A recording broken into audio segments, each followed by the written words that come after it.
Bonjour chère classe. Aujourd'hui pour le cours d'économie, mon exposé va porter sur un débat qui n'est pas encore totalement résolu au Québec. L'exploitation pétrolière sur l'île d'Anticosti. Devrait-on, nous les Québécois, aller exploiter le pétrole sur l'île d'Anticosti? Une question qui soulève une grande controverse et qui fait beaucoup jaser. Allons donc soulever les avantages et les désavantages du forage en Anticosti et bien sûr aider M. Couillard à avoir les idées un peu plus claires. Tout d'abord, il faut que vous sachiez qu'il y a déjà un contrat signé en 2014 par le gouvernement péquiste qui autorisait l'exploitation pétrolière sur l'île. L'UNESCO, en revanche, veut l'inscrire sur sa liste du patrimoine mondial, ce qui crée un conflit. Comme vous pouvez voir, on peut constater que le Québec est toujours indécis face à ce projet. Maintenant, enchaînons avec les désavantages. Premièrement, il y aurait une forte pollution d'eau car la dégradation de la qualité des eaux souterraines et de surface est particulièrement préoccupante. C'est sans compter aussi que le forage engendrait des gaz à effet de serre qui nuiraient grandement à la santé humaine à cause de la combustion du méthane à la tête des puits. L'augmentation des GES qui en résulterait serait l'équivalent à ajouter environ 1 million de voitures sur les routes du Québec.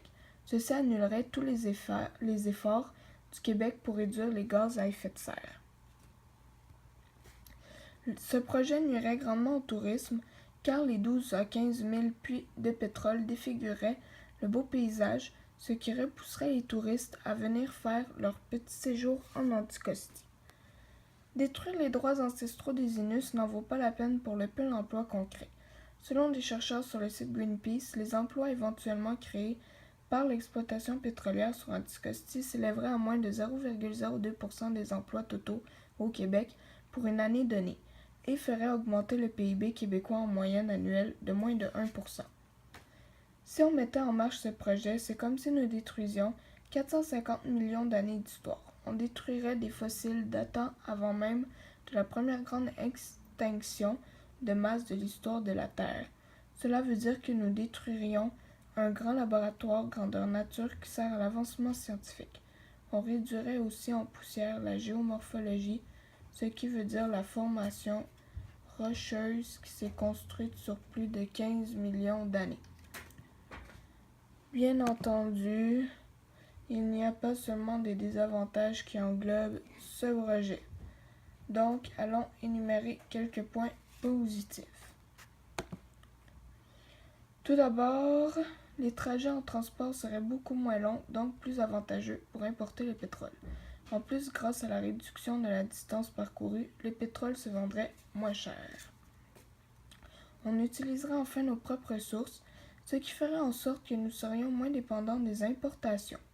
Nous pourrions agir de façon autonome.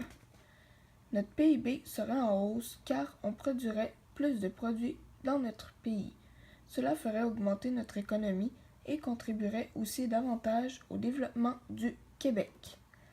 Pour terminer, Couillard ne sera pas obligé de donner une compensation financière à Pétrolia et Corridor Ressources. Voici ce qui se passerait concernant le PIB si on acceptait de forer en Anticosti. La consommation resterait pareille parce qu'il va y avoir autant de consommateurs. L'investissement serait en hausse parce que les entreprises investiraient dans le projet. Le gouvernement aussi ce serait en hausse, mais seulement les premières années parce qu'il va dépenser davantage pour partir le projet.